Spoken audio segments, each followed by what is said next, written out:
In the Horn of Africa, geography shapes destiny. Ethiopia, with over 120 million people, is Africa's most populous landlocked nation, a vulnerability that began in 1993 when Eritrea's independence stripped Ethiopia of its Red Sea coastline. Since then, Ethiopia has relied almost entirely on Djibouti's port, with over 90% of its trade passing through this small neighbor. This dependence costs Ethiopia around $1.5 billion annually in port fees, draining its foreign currency reserves and creating a strategic bottleneck. Any disruption in Djibouti, political, logistical, or diplomatic, could cripple Ethiopia's economy. Prime Minister Abiy Ahmed has called sea access an existential necessity, framing it as both a historical right and a strategic imperative. Ethiopia's inability to secure its own maritime trade routes leaves it exposed in a volatile region where global powers compete for influence. The Red Sea's importance as a shipping lane only heightens Ethiopia's frustration at being a bystander. The quest for a port is driven by both economic need and a desire for strategic autonomy. Logistical delays and political risks in Djibouti have made Ethiopia's policymakers desperate for alternatives. The search for a new trade route is not just about economics, it's about breaking free from the constraints that have defined Ethiopia's modern history. For Ethiopia, diversifying port access is no longer optional, it's a matter of national survival. The stage is set for a bold move. Across Ethiopia's border, Somaliland has quietly built a stable, self-governing state since declaring independence from Somalia in 1991. Despite lacking international recognition, Somaliland has established democratic institutions and maintained peace, setting it apart from the chaos in southern Somalia. This isolation has fostered self-reliance and a pragmatic foreign policy, with leaders leveraging their strategic location on the Gulf of Aden. The port of Berbera, once underutilized, became Somaliland's greatest asset. Foreign investment, especially from the UAE's DP World, transformed Berbera into a modern logistics hub. The upgraded port offered Ethiopia a direct alternative route to the sea, bypassing congested Djibouti. For Somaliland, the port project was a bid for economic growth and international legitimacy. Ethiopia saw an opportunity, a stable partner, a new trade route, and a way to reduce dependence on Djibouti. For Somaliland, partnership with Ethiopia promised transit revenues and, crucially, a path toward diplomatic recognition. The interests of both nations aligned, setting the stage for a transformative deal. Berbera's rise was no longer just about trade. It was about reshaping regional power. The region braced for change.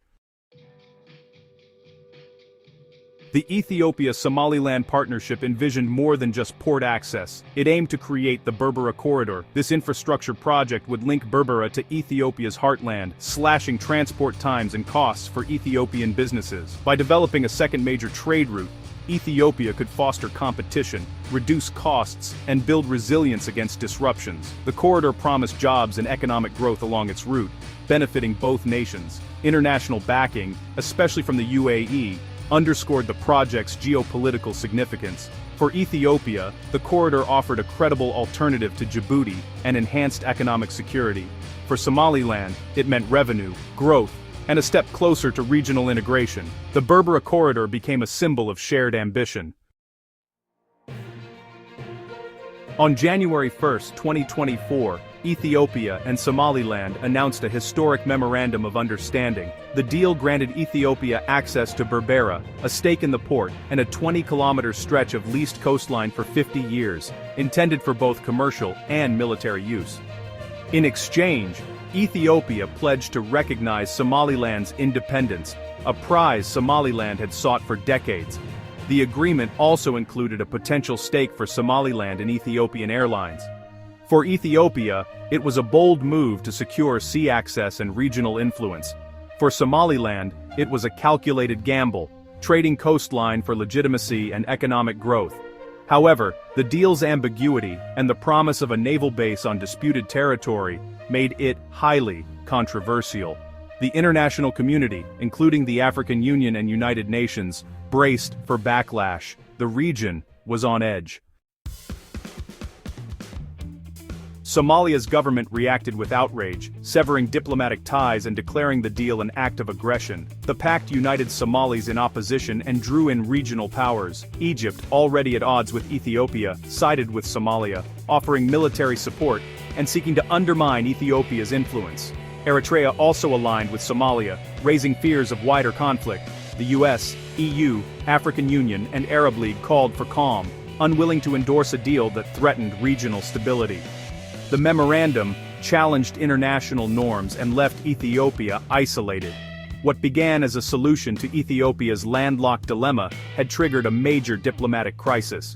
The region teetered between economic opportunity and the specter of conflict.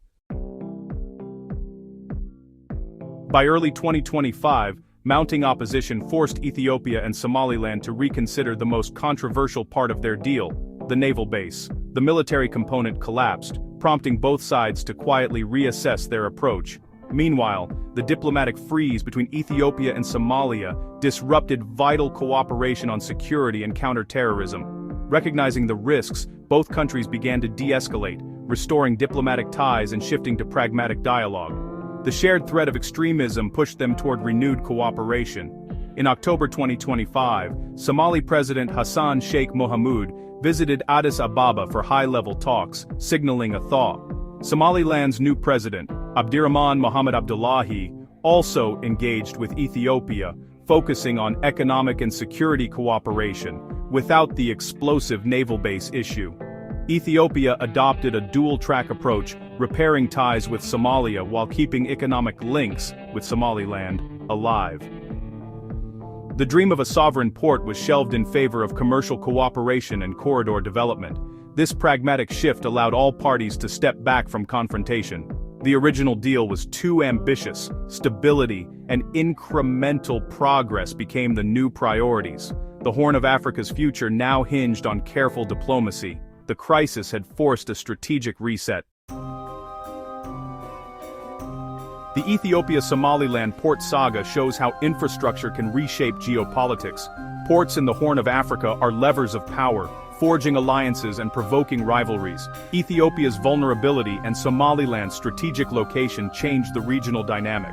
If the Berbera corridor's commercial potential is realized without reigniting conflict, the region could see shared growth and integration. But the unresolved question of Somaliland's sovereignty remains a flashpoint. The Horn's future depends on whether Ethiopia can balance its needs with regional stability, and whether Somaliland can turn economic importance into political recognition. External powers like Egypt and the UAE will continue to shape events. The episode reveals that strategic assets can elevate small states, while landlocked giants may be forced into risky gambles. In the 21st century, power is often drawn not by armies, but by control of trade routes and critical infrastructure. The story of Berbera is a reminder. In today's world, the flow of goods can redraw the map of power.